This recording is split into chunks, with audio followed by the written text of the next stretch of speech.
Li Lu es uno de los superinversionistas más reconocidos a nivel mundial, y es que tiene una historia increíble. Él era un estudiante que protestaba en China, huyó prácticamente de China, estudió física, también estudió economía, es una persona brillante. Lo primero que demostró que él era un gran inversionista era que él, el préstamo que le daban para poder estudiar en la universidad, lo invertía, y un préstamo de pocos miles de dólares lo convirtió para cuando terminó la universidad en $1 millón en ese entonces.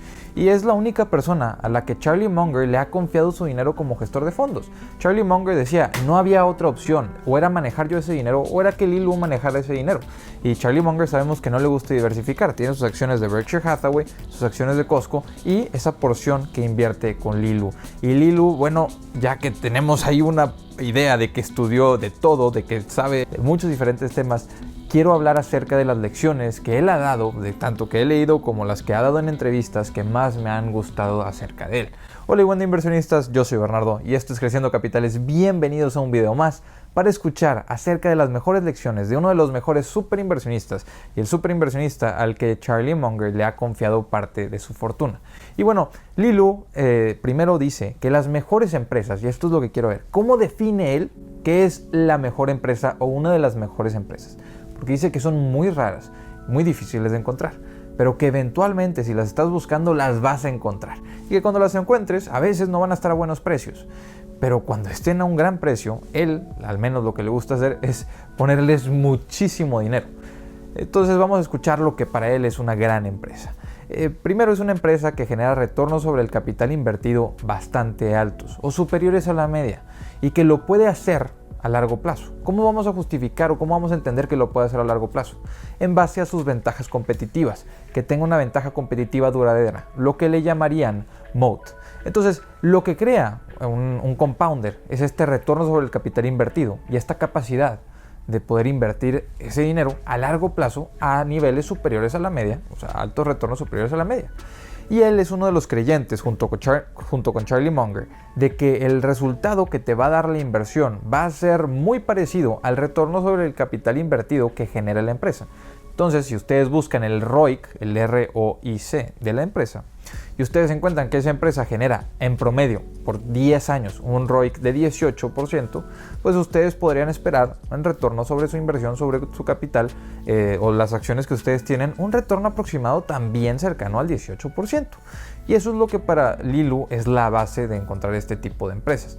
Ahora, él habla de muchas más cosas y te dice, vienen en todas formas, en todos colores y en todos lugares. Sí, son raras de encontrar y son más raras aún de encontrarlas a buen precio, pero una vez que identificas una, y él ha identificado varias a lo largo de su vida, las mete en un cajón, las va metiendo en un cajón, y cuando ve que están a un precio que le gusta, cuando ve que están cotizando a un precio atractivo, cuando ve que la irracionalidad en el mercado llegó, la toma y la compra. Dice, y siempre llega o vuelve la irracionalidad. A él no le gusta tener mucho efectivo, a él le gusta estar distribuyendo su capital, le gusta estar mayormente invertido en la mayoría del tiempo, y es por eso que tiene tanto tiempo para analizar. Analiza un montón de empresas y dice, eventualmente ellas llegan a estar a un buen precio.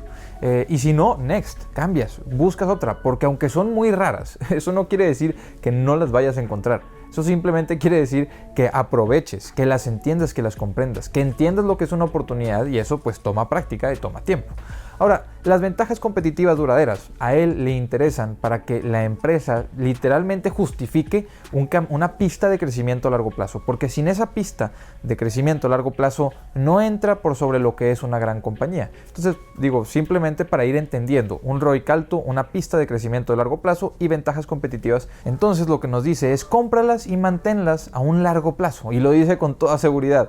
Ahora, el largo plazo para él no son 3, 4, 5 años. El largo plazo para él tienden a ser plazos 8, 10 años a lo mejor.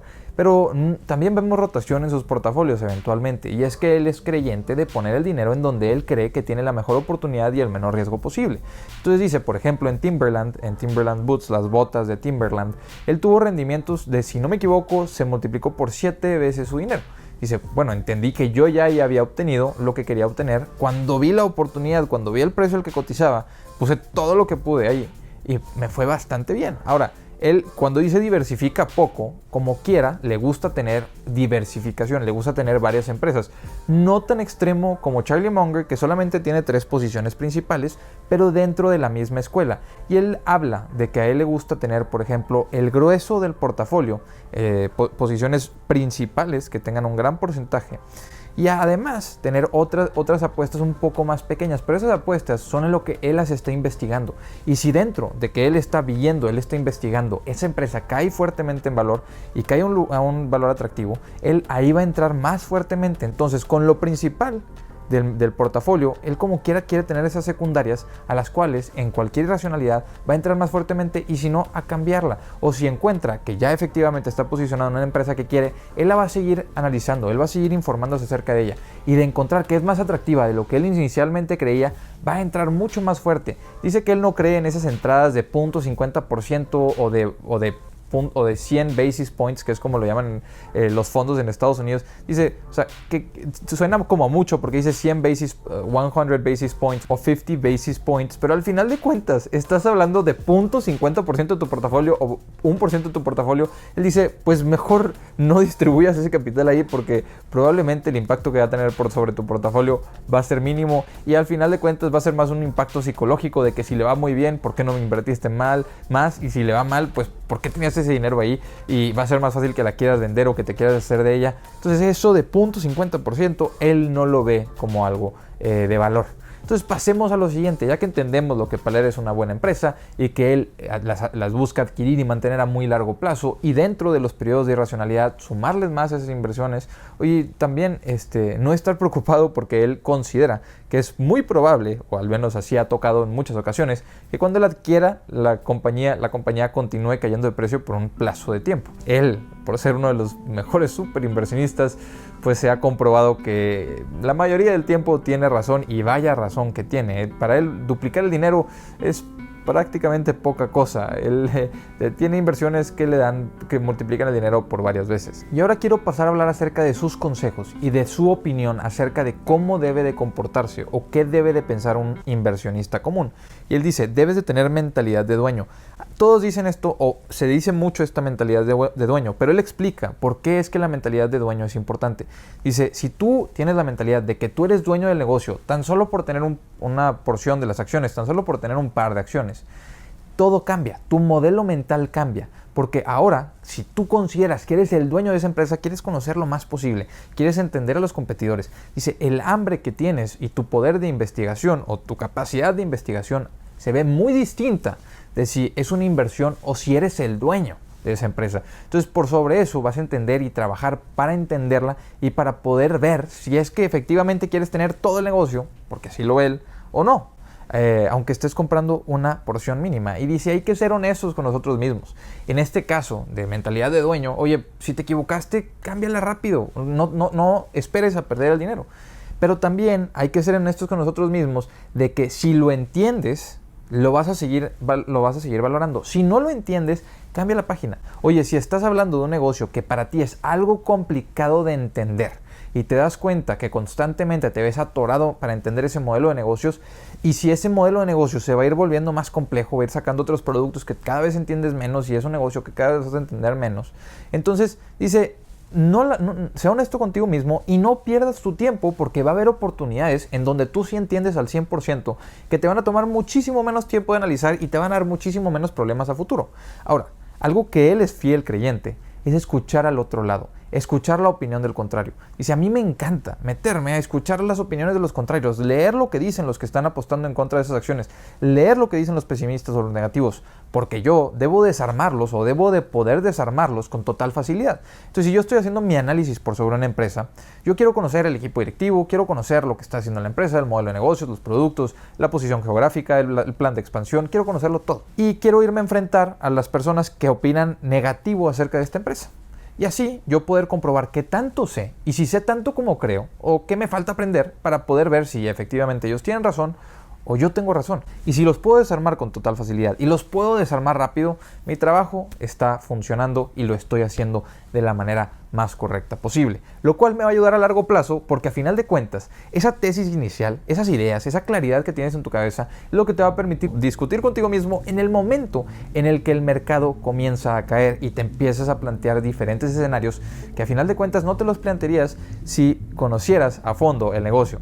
Entonces te dice, entiende los negocios, pero para lo que él nos dice es, a mí me encanta entender la historia del negocio, porque entendiendo la historia de un negocio, entendiendo la historia de una empresa, no solo aprendo sobre esa empresa, aprendo sobre su industria, aprendo sobre el equipo directivo anterior, lo que han estado haciendo, qué las ha llevado a tener este éxito, y si actualmente tienen este éxito, tienen lo mismo, la misma cultura empresarial, tienen el mismo estilo que les permitió llegar aquí, o han estado cambiando un poco, o ya ese negocio, la historia de ese negocio no es vigente y tiene que cambiar para poder sobrevivir. Entonces dice, yo mantengo en observación las oportunidades que encuentro para comprarlas al precio adecuado, porque pues es lo mejor que podemos hacer. Idealmente comprarlas a un gran precio, pero las mantiene en un cajón, recordemos, y siempre está buscando nuevas empresas. Pero eso de buscar nuevas empresas es entender la historia. Para él dura semanas su análisis. Dice, yo me tardo semanas analizando una sola empresa, pero también puedo tardar minutos. Oye, en unos minutos me doy cuenta que no me gusta, cambio. En unas horas me doy cuenta que no me gusta, cambio. Pero si hay algo que me está gustando, puedo tardar semanas y en semanas me voy a dar cuenta si es una de las mejores oportunidades que he tenido en mi portafolio o que voy a tener en mi portafolio, o si es una oportunidad interesante, y ahí va a definir qué tanto le quiere poner, a qué precio le sumaría más y todo eso. Y otra de las creencias que tiene Lilu es que pescar donde están los peces te va a ayudar muchísimo como inversionista. Y suena lógico, pero ¿a qué se refiere? Dice, pues quiero pescar en geografías que yo comprendo y buscar negocios que yo entiendo y en geografías en las cuales yo me siento bastante cómodo para invertir ahí. Él tiene muchísimas inversiones en China. Bueno, y él también efectivamente nació en China, pero tiene muchísimas inversiones en el continente asiático en general. Él comprende las culturas o ha tratado de ir aprendiendo acerca de las diferentes culturas porque hay mucha variabilidad allá. Hay mucha variabilidad en todo el mundo. Pero para él es valioso estar buscando en donde otros no necesariamente quieren buscar o donde otros creen que es mucho más difícil de buscar, porque él dice, esa barrera cultural en muchas de estas geografías no es tan grande como creen. Si tú estás en un país y tienes un país vecino, si tú conoces las empresas de tu país y no es Estados Unidos, pues probablemente ese país va a tener algunas oportunidades de las cuales Lilu habla, pero él también tiene inversiones en Estados Unidos. Entonces no está negado a buscar en todos lados. Cuando te dice busca las geografías, también nos dice o busca las industrias que tienen crecimiento para los próximos años, que se proyectan con mucho crecimiento. O dice, o busca ineficiencias, oligopolios, competidores que tienen la capacidad de ganar una nueva cuota de mercado. Y esto pues me imagino que él a lo que se refiere, porque no lo dice literalmente, es a innovación. Busca empresas que con innovación ganen cuota de mercado. Se refiere a que con un modelo de negocios distinto, que con un modelo de negocios atractivo, empiecen a ganar cuota de mercado y que vayan generando eso que a él tanto le gusta, ventajas competitivas. Si el negocio no tiene ventajas competitivas, si el negocio no tiene un moat pesado, a Lilu en realidad parece, lo que nos dice es que no le interesa un negocio que puede reinvertir el capital a retornos superiores de la media. Si es que este negocio no va a poder generar un moat a largo plazo porque a él le gusta el largo plazo y él cree que eso va a ayudar a que la empresa sea evaluada a lo que debe de valorarse. Si no, pues puede la empresa no llegar a su valuación adecuada antes de que los competidores comiencen a copiarlos. Porque si algo cree Lilu es que cuando hay una industria de crecimiento, cuando hay una ineficiencias en el mercado, los competidores llegan y llegan rápido. Y esto lo dice muchas veces. Esto es algo que él comparte en muchas diferentes pláticas y de lo cual él ha escrito varias veces. Dice, cuando tú ves una oportunidad, revisa qué tan fácil es que esa oportunidad sea copiable, porque los retornos altos sobre el capital invertido lo buscan todas las empresas y van a llegar empresas más grandes con mucho mayor capital a tratar de copiar ese segmento y ese sector y tener un segmento en su empresa, en su gran empresa de crecimiento. Y van a decir, oye, tenemos esta propuesta aquí, tenemos esta empresa aquí que tiene gran crecimiento dentro de este gran corporativo. Y si nos fijamos, pues eso funciona o ha pasado históricamente. Las empresas grandes tienden a copiar productos de otras marcas que empezaban a salir y que tenían gran diferenciación en un inicio. Por ejemplo, pensemos en GoPro. GoPro, que ahora pues sí, la marca es reconocida, pero hay tantas empresas que se les parecen. La idea pues era buena, pero ¿y las ventajas competitivas? ¿Y dónde está que pues la marca no puede ser suficiente por sí sola? ¿Dónde están las diferentes ventajas competitivas que convertirían ese moat? pues no existieron. Y eso es de lo que Lilu se quiere proteger constantemente, de no ser o no verte encerrado en un negocio que tú creías que iba a tener altos retornos sobre el capital invertido y a final de cuentas llega la competencia a comerse tu mercado potencial. Y el riesgo para él depende del precio. Entonces él nos dice, si tú llegas y ves una empresa que tiene un modelo de negocios mediocre, que no tiene ventajas competitivas, pero te das cuenta que esa empresa está cotizando a una vez ventas y tiene terrenos por 5 veces, el valor de 5 veces sus ventas, pues al final de cuentas el riesgo es mínimo, porque aunque el negocio deje de funcionar, cuando se paren el negocio, cuando vendan esas propiedades, el retorno va a irse al inversionista. Entonces dice, el riesgo no depende de la calidad del negocio, no depende de la calidad del inversionista, depende del precio que pagas por esa inversión.